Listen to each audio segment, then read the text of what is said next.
ጉዳይ መታወቂያ ለማድረስ መጣሁት። አሰጣጡ በጣም ጥሩ ነበር። 30 ደቂቃ ምናምን አልፈጀም። ቆንጆ ነው። ቢሮው ጥሩ መስተንግዶ የሚያደርግ ነው። በፍጥነት ነው። ከሌላው ጊዜ በጣም ተሻሽሏል። በዚሁ ቀጥል ነው የሚሆነው። ምንም የጨመርኩት ነገር የለም። ጠዋት መጣሁ፣ ወረፋም የለም። በስነ ስርዓት ነው ሰዎቹ ሰራተኞቹ ያስተናገዱ። ምትክ ወረቀት ሰጥቶኛል እስኪዘጋጅ፣ ዲጂታል እስኪዘጋጅ። ይሄን አመሰግናለሁ። በዚሁ ቀጥል። እሺ አመሰግናለሁ። እኔ እሱ ባላባ እነበራለሁ። የመታወቂያ ለማድረስ እንግዲህ ከጠበቁት በላይ ነው። አንደኛ የሰራተኞቹ ቅልጥፍና በተለይ ትልቅ ኢሜጅን እንዲቀይር የፕሮቶኮላቸው ልብስ የለበሱት አይነት እና እኔ ኤክስፔክት ካረኩበት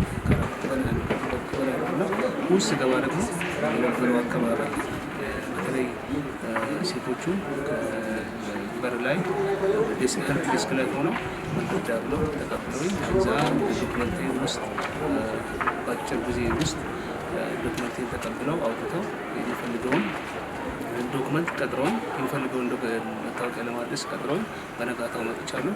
በነጋታው 4 ሰዓት ከ10 ላይ ደርሼ ፕሮሰስ አድርጎልኝ 4 ሰዓት ከ40 ላይ ይኸው መታወቂያ ለመቀበል ችያለሁ ማለት ነው። አመሰግናለሁ። ገብርኤል መታወቂያ ላወጣ መጥቼ እግዚአብሔር ይስጣቸው በጥሩ ሁኔታ አገልግሎት ሰጥ ያገለገሉኝ ይስጣቸው።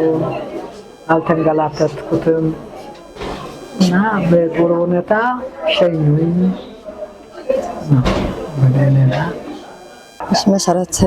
መሰረት ኃይሉ እባላለሁ። መታወቂያ አዲስ አበባ መጥቼ ነበር። በጥሩ ሁኔታ ተስተናገድኩኝ። አመሰግናለሁ።